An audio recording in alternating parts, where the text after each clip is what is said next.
Hello, my lovely butterflies. Welcome back to the Butterfly Empire. It is me, the Butterfly Queen. And before we get this party started,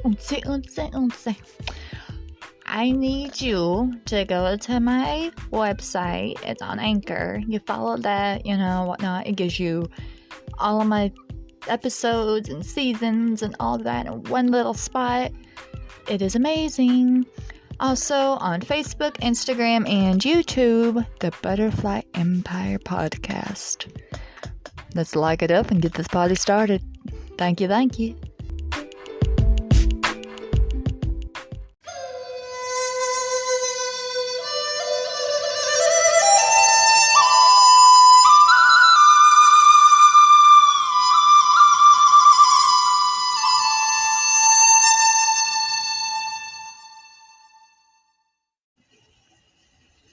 Welcome back to the Butterfly Empire.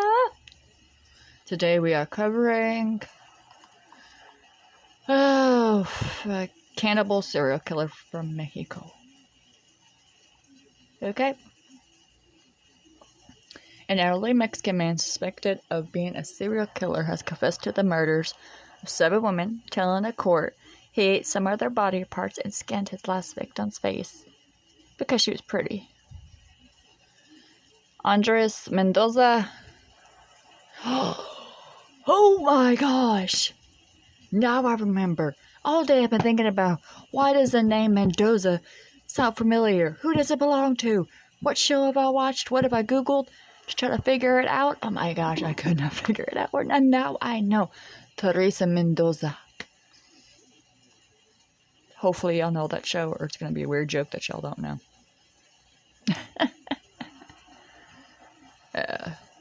Why is all weirdos name that name?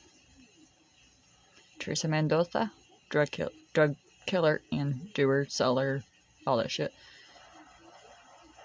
Andres, just a creeper.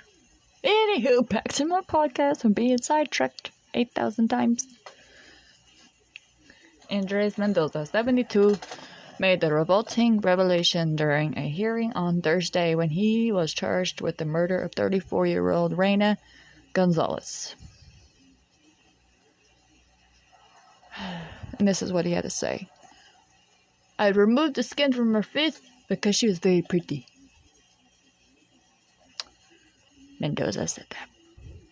He also reported confessing to killing 6 other women since 2001 and eating some of their body parts. Delicious humans. But officials suspect that Mendoza, a former butcher, yes people, he was a butcher, so he has them skills. But he could be responsible for as many as 20 murders. All I want to do is tell the truth, Mendoza reported. He was arrested after Gonzalez, the wife of a local cop, went missing. She had planned to meet Mendoza, a family acquaintance, to shop for cell phone parts for the business she ran. But when Gonzalez didn't return, her husband, Officer Bruno Portillo, went to Mendoza's home. Portillo wasn't allowed inside and returned with other cops. Of course, he needed a warrant and, to enter that house.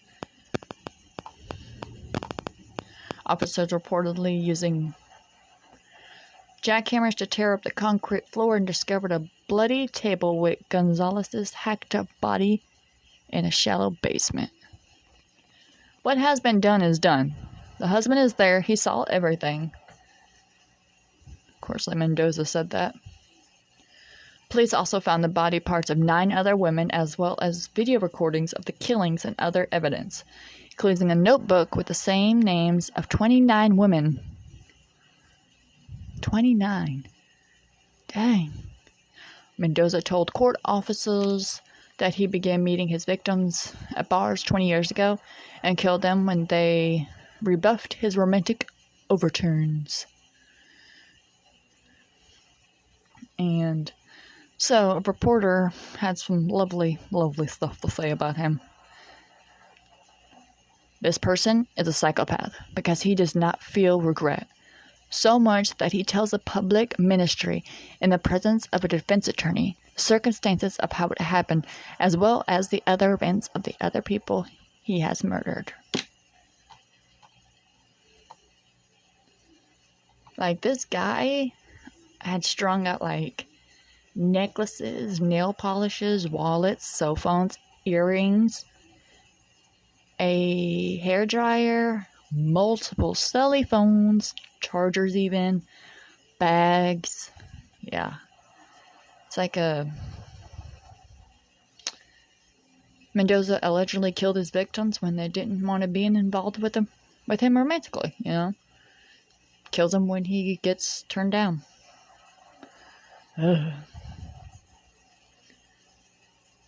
Man, this guy had a lot of junk.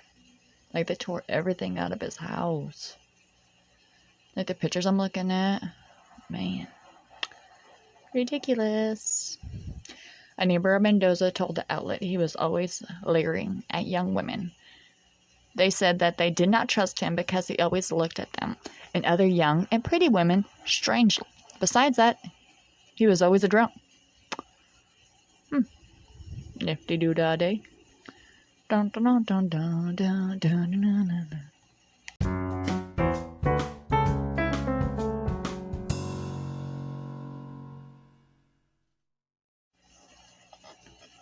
Okay. So,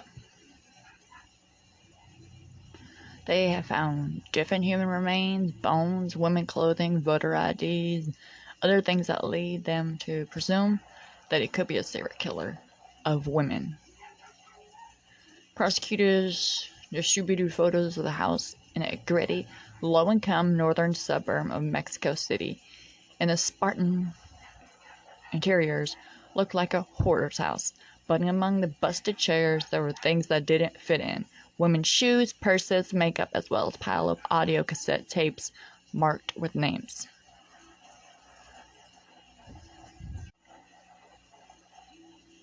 Photos published by local media showed one of the ID cards was in the name of Flor Vizcano Mija, a 38-year-old waitress who disappeared in 2016.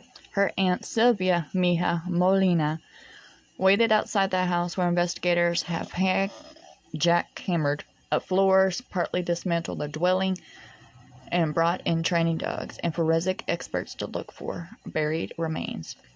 Mija Molina was hoping for news, but even though she knew her niece was probably dead, she broke down weeping as the reality hit her.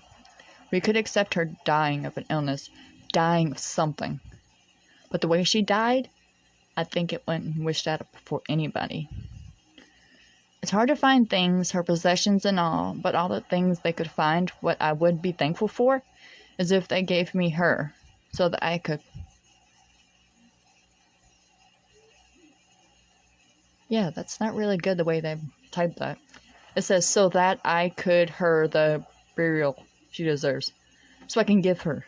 They forgot the word give. And this is on ABC News. Wow, someone didn't check that. Anywho. But it appears she would have to wait a long time for even the modest hope. Video distribution by prosecutors showed forensic teams shoveling their dirt under the man's floor, turning up what appeared to be a single vertebrae here, a piece of femur there. The remains appeared very fragmented, and prosecutors have said DNA testing will be needed.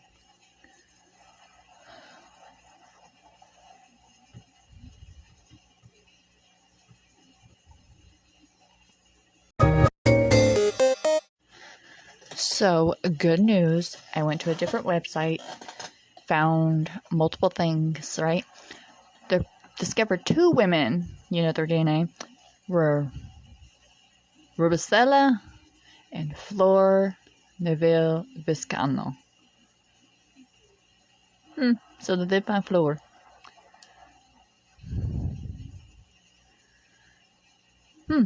Weird. A resident named Mora told local reporters that the suspect used to come over to her house to buy barbecued pork. The serial killer had told her that he has never had a sentimental partner, adding that he had a sister who no longer lives in town.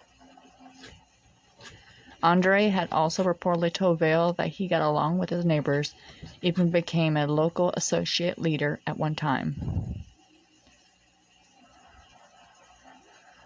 But Andre had made a living by renting out rooms in his house. One of his tenants was a doctor named Fernando Lopez, who had set up his practice in one of the suspect's rooms. Police told him to leave before they searched the area. Andre's latest victim was Reina Gonzalez, who managed a small cell phone store near the Mexican serial killer's house. We already established that. Gonzalez was described as a single mother with 2 or 3 children.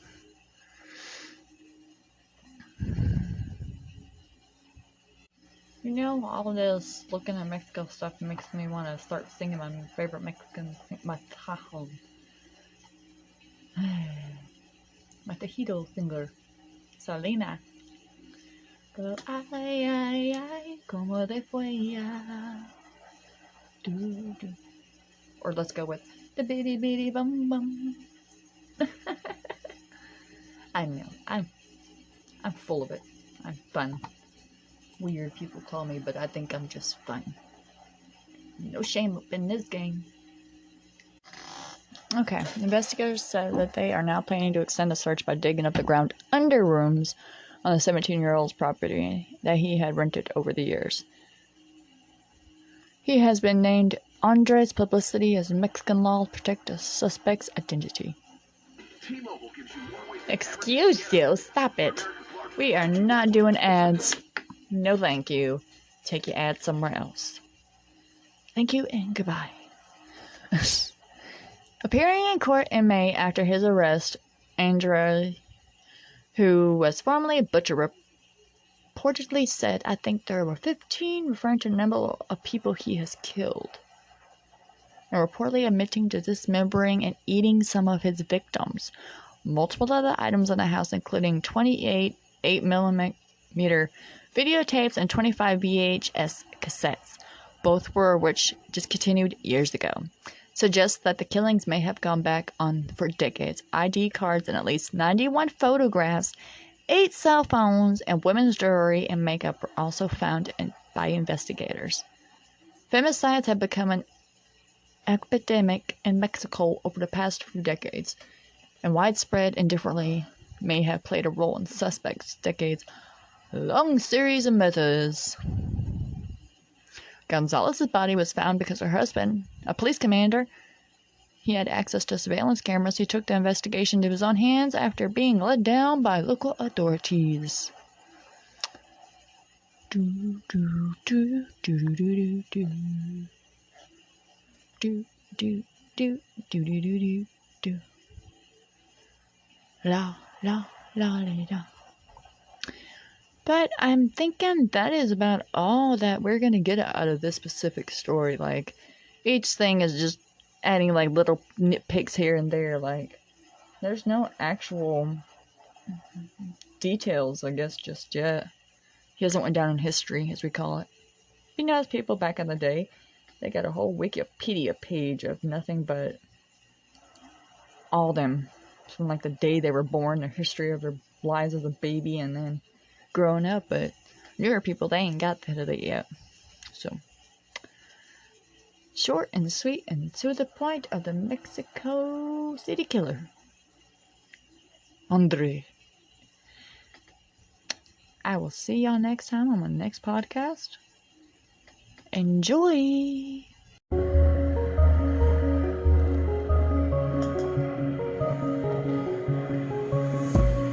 Can you tell me what you love about crime?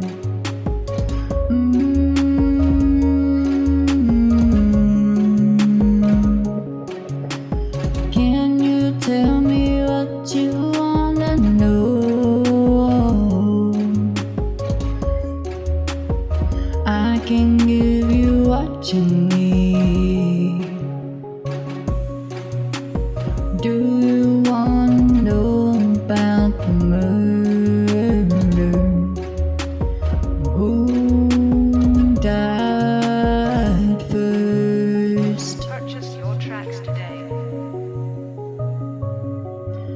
wonder if they're still alive. Do you wanna know what they did first?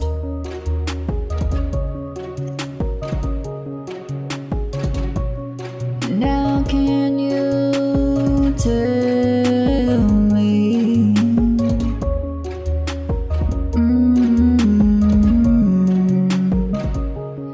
Now can you